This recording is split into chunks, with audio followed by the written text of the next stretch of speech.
Voici une vidéo pour comprendre la poésie au collège et pour savoir étudier un poème bien en détail en marquant tous les points. Ici, on va voir ça en 6 parties, les strophes, les formes, les vers, les rimes, le rythme et les sonorités. Si vous parlez de tout ça dans l'étude de votre poème, vous allez marquer tous les points, que ce soit en classe, en éval ou alors au brevet. Allez, on commence. Première étape, les strophes. Donc là, une strophe, qu'est-ce que c'est? C'est simple, hein, c'est comme un paragraphe dans un livre, sauf que c'est un paragraphe, mais dans une poésie. Vous voyez ici, dans ce célèbre poème Demain des lobes de Victor Hugo, on a 3 strophes, on les voit bien, hein, 1 paquet, 2 paquets, 3 paquets. Alors, les strophes ici portent des noms différents en fonction des vers qu'il y a dedans. Ici, par exemple, vous avez une strophe de 4 vers. 1, 2, 3, 4. Un vers, c'est une ligne de poésie. Du coup, une strophe de 4 vers, je vous l'ai mis ici, ça s'appelle un quatrain. Si jamais vous avez dans une poésie une strophe avec 2 vers uniquement, eh bien ça s'appelle un distique. Avec 3 vers, ça s'appelle un tercé. Et avec 5 vers, ça s'appelle un quintile.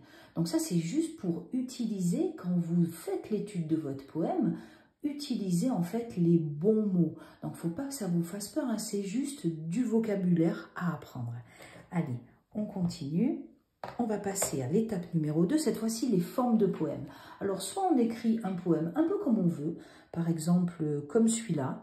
On ne voit pas très bien, mais ici, il y a une grande strophe et les vers, donc les lignes, sont plus ou moins longues. En fait, l'auteur a fait ce qu'il a voulu. Auteur très connu, hein, Charles Baudelaire, mais là, il a fait un peu ce qu'il a voulu, donc il a fait un poème avec une forme libre. Après, il y a d'autres types de poèmes, comme celui-ci. On a une strophe de 4 vers, donc et oui, c'est ça, on vient de le voir, un quatrain, encore un quatrain, et là, on a une strophe de 3 vers, c'est un tercé, et encore un tercé. 2 quatrains, 2 tercés. Alors ça, il faut super bien connaître. C'est une forme fixe de poème qui s'appelle le sonnet. Et alors là, au collège, on adore vous parler des sonnets. 2 quatrains, 2 tercés. Ça aussi, c'est vraiment à bien apprendre. Allez, on avance. On va parler cette fois-ci des vers, c'est-à-dire des lignes. Et on va tout détailler. Donc en fait, un vers, c'est une ligne de poésie. Là, vous en avez un. Ici, vous en avez un deuxième. Les vers, on peut les découper, un peu comme les syllabes quand on était au CP. Bonjour les amis. Eh bien, en fait, on va faire pareil, sauf qu'on va appeler ça des pieds. Je vous explique dans 10 secondes la différence entre les deux.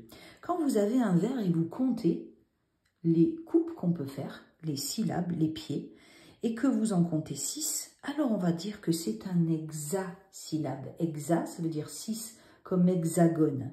S'il y a 8 pieds, c'est-à-dire vous coupez en 8 parties, le vers, ça s'appelle un octosyllabe. Octo, 8. 10 pieds, un décasyllabe.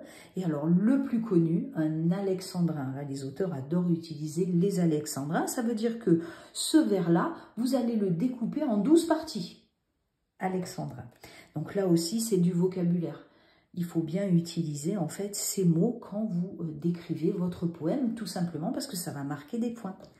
Alors, maintenant, on va regarder un petit peu la différence entre les pieds et les syllabes, ce que je vous disais il y a 2 secondes. Ici, je prends une phrase de Victor Hugo, un vers de Victor Hugo, comme un ange qui se dévoile. Si on découpe en syllabes, comme on a appris au CP, vous savez, ça fait comme un ange qui se dévoile. Ok. Si on compte, eh bien, il y a 10 syllabes dans ce vers. Maintenant, regardez. Comme un oiseau qui se dévoile. Alors là, je me suis trompée, j'aurais dû écrire un ange, mais il y a quand même deux pieds, donc c'est bon. Donc ici, si on le découpe en fonction de comment on le prononce, ça fait ça. Comme un oiseau qui se dévoile. Vous avez vu? C'est un découpage qui est un peu différent et qui respecte ce qu'on entend en fait. Comme un, vous voyez, et pas comme un, on va pas lire comme ça. Hein. Du coup, là, ben, il va y avoir que 2 parties. Comme un oiseau qui se dévoile. Là, en fait, il y a 2 syllabes, mais nous, on va en compter qu'une. Ça s'appelle qu'une syllabe, c'est pour ça qu'on appelle ça un pied. Et donc là, c'est un octosyllabe parce qu'il y a 8 parties différentes dans ce vers. Et voilà la différence entre les syllabes et les pieds. Alors, vous allez voir dans votre leçon, on parle du E muet, etc. Mais en fait, dans la pratique, c'est assez compliqué. Mes élèves comprennent mieux comme ça qu'avec la leçon vraiment très théorique. Allez, on avance. On a parlé des vers, on va parler des rimes. Alors, les rimes, en général, on comprend mieux. Les rimes, ce sont les sons qu'on entend à la fin des vers. Voilà. Par exemple, ici, regardez. U, ei, ei. Ça, on comprend mieux quand même, hein. Donc, vous voyez, là, on a les deux mêmes et là, les deux mêmes. Alors, on dit que les rimes sont tout simplement suivies. Ben, tout simplement, elles se suivent, c'est facile. Alors, ce qui est un peu compliqué aussi, c'est que des fois, on dit des rimes plates, mais ça veut dire la même chose. Donc là, je vous ai mis, c'est la forme AA, BB. Ça veut dire les deux mêmes ici, les deux mêmes ici. Par exemple, 1, AA. Elles se suivent ou elles sont plates. Ici, UU, ei. Elles se suivent. Ce sont des rimes suivies. Maintenant, des fois, il y a des rimes embrassées. Ça veut dire qu'on a un premier son, A, BBA. Le même son dedans et les deux mêmes sons aux extrémités. Pourquoi? Parce que c'est comme quand on embrasse quelqu'un, on prend quelqu'un entre ses deux bras. Et bien là, c'est pareil. Le A et le A ici embrassent les deux rimes B. Par exemple, si on entend 1, après AA et 1. Donc, embrasser. Alors, il y a certains élèves qui me disent embraser. Alors là, ça veut dire que ça prend feu. C'est pas pareil. Mettez bien 2 S et prononcez le S. Croiser. Alors, croiser, ben, un tour chacun. Allez, c'est parti. A, B, A, B. Par exemple, le son 1, le son A, le son 1, le son A. Ça, c'est pas très dur, hein. Ce qui est le plus difficile, c'est retenir les noms. Et notamment ici, plate. Parce que plate, on ne comprend pas que c'est suivi. Allez, on continue. On va parler de la richesse des rimes. Et oui, parce qu'en fait, il y a des rimes qui sont différentes entre elles. Elles ne répètent pas le même nombre de sons. Regardez ici. On peut parler de rimes pauvres quand on a juste un son en commun. Par exemple, ardent, temps. On entend le son en. Suffisante, c'est quand il y a 2 sons. C'est mieux déjà, hein. Par exemple, heure et demeure. On entend et re. On répète 2 sons. Après, on parle de rimes riches quand il y a 3 sons et plus de 3 sons.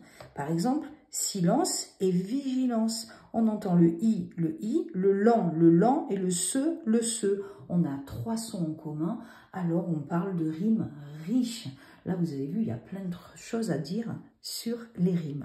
Allez, on avance, on passe au rythme cette fois-ci. Alors, le rythme, je vais prendre, hop, ma grande ardoise parce que j'ai plus de choses à vous dire, c'est plus long. Alors, le rythme d'un poème, hop, c'est un peu comme le tempo en musique, vous voyez. Est-ce que quand on le lit, on a une impression de rapidité ou de lenteur? C'est ça le rythme. Alors, regardez par exemple. Les beaux étés sans toi, c'est la nuit sans flambeau.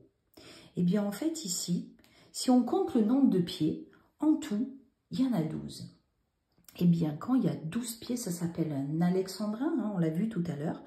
Et quand on le lit, on ne fait pas attention, mais en fait, c'est vrai, regardez. Si je le lis naturellement, je vais faire « Les beaux étés sans toi, c'est la nuit sans flambeau ».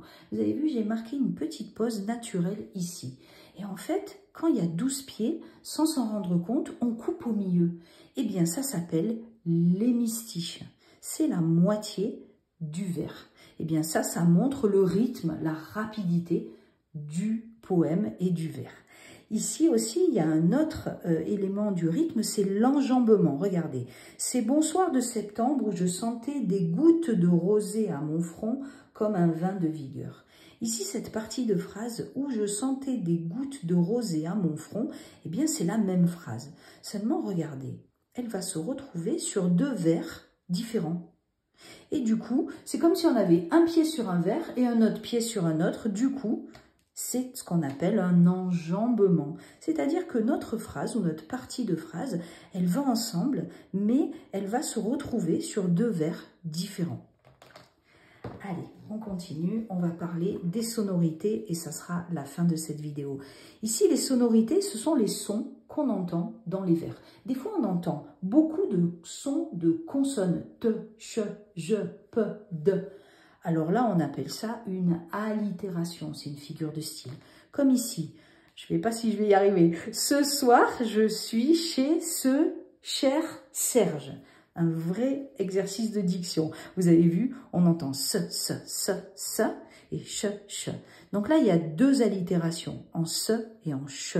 On répète le son de consonne. Quand on répète des voyelles, on appelle ça des assonances, une assonance. Tout m'afflige et me nuit et conspire à me nuire. Ouais, vous avez vu, hein, i. On répète beaucoup le i. Comme c'est une voyelle, on appelle ça une assonance. Alors, à quoi ça sert, hein? En fait, c'est un peu la musicalité de notre poème. Par exemple, dans les chansons, on s'en sert beaucoup. Ça donne aussi un certain rythme et ça nous fait ressentir des émotions ou voir des images. Et ça insiste aussi sur certains mots. Donc, tout ça, les poètes, en fait, s'en servent pour que le poème soit plus joli, soit plus émouvant. C'est une figure de style.